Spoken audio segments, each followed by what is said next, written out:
Shalom bien-aimés, soyons bénis dans le précieux nom de Jésus, que la grâce et la faveur de Dieu demeurent sur nous. Un grand réveil fut le jour de la Pentecôte, conduit par les apôtres, à la base le Saint-Esprit. Les malades quittaient les contrées voisines pour se faire guérir. On les plaçait dans les pieds passés et son nombre guérissait les malades. Les hellénistes et les hébreux avaient une discussion parce qu'il y avait une répartition illégale au niveau des veuves. Les 12 convoquaient une assemblée et après la réunion, tous étaient d'accord à la proposition des 12. La présence du Saint-Esprit dans notre vie nous donne d'être unis, nous donne d'être unanimes aux décisions que Dieu prend au travers de ses serviteurs, au travers de nos leaders. Écoute, combien de fois nous avons eu à faire des réunions de famille, nous avons eu à faire des réunions de jeunes dans une assemblée quelconque et nous finissons la réunion sans nous entendre. C'est à ce moment même, c'est après la réunion qu'il y a plus de haine, qu'il y a plus de colère, qu'il y a plus de mésentente. Le Saint-Esprit n'a pas mis cette touche-là magique dans la sauce de la réunion. Raison pour laquelle il y a des discussions, il y a des problèmes à nos points finaux. Le Saint-Esprit a convaincu les cœurs. Des gens quittent des contrées voisines pour venir à Jérusalem pour se faire guérir. Alors qu'ils pouvaient dire, c'est pas une pratique normale pour se faire guérir. Ils étaient tous d'accord parce que le Saint-Esprit donne l'union, il rend unanime tous. Notre Pierre, qui était capable de régner Jésus à cause du feu, devant des gens qui ne pouvaient ni le piquer ni le tuer, qui ne pouvaient même pas le condamner, il a été capable de régner Jésus quand il n'avait pas le Saint-Esprit. Mais avec le Saint-Esprit dans sa vie, Pierre s'est arrêté devant les souverains sacrificateurs, devant les Saint-André. Et qu'est-ce qu'il a fait? Il a été capable de dire, moi je ne renie pas Jésus, moi je vais toujours prêcher l'évangile, je vais toujours annoncer la bonne nouvelle. Si vous voulez tuer moi, des gens qui avaient la capacité de parler et de mettre fin à sa vie, mais pas tué, et il a parlé de la parole de Dieu. La Bible nous explique que le nombre des disciples augmentait.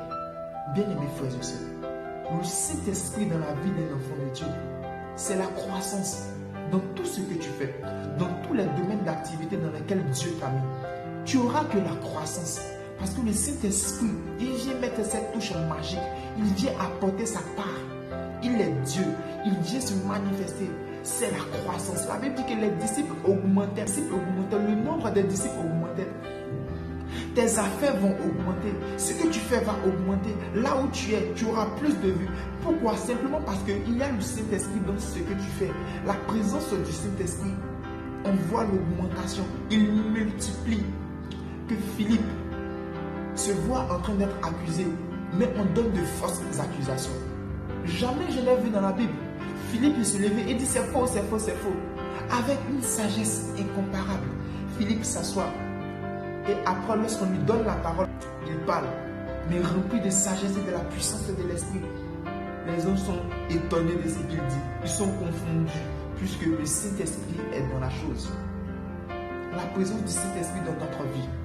Écoute bien aimé, pour un chrétien, pour un enfant de Dieu, le vide qu'il y a dans ta vie, c'est le Saint-Esprit qui a besoin d'être pour prendre la place et remplir ce vide-là. Dans Ézéchiel, le chapitre 40, l'Éternel montre sa face au peuple d'Israël simplement parce que il dit qu'il enverra son esprit sur Israël. Ah. Ils avaient besoin de voir la face de Dieu pour le combattre. Parce qu'ils avaient remarqué, l'Éternel a remarqué que le peuple d'Israël, dès son nom, ne se sanctifiait pas. Simplement parce qu'ils avaient besoin d'aller en guerre. Ils voulaient consulter l'Éternel pour que l'Éternel parle en leur faveur et remporte la guerre. L'Éternel a dit, je vais vous cacher ma face.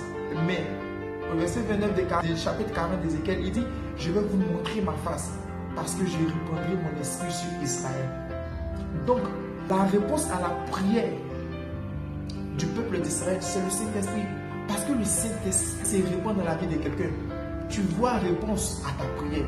Il y a beaucoup de nos prières qui ne réussissent pas à avoir l'exaucement. Simplement parce que le Saint-Esprit n'est pas présent. Appelons le Saint-Esprit dans notre vie. Laissons le Saint-Esprit rentrer et prendre possession dans notre vie. Je vais prier dans l'onction du Saint-Esprit pour quelqu'un, pour toutes les personnes qui regarderont cette vidéo. Father, in the name of Jesus. Que toutes les personnes qui sont en train de regarder cette vidéo, je me tiens dans l'onction du Saint-Esprit.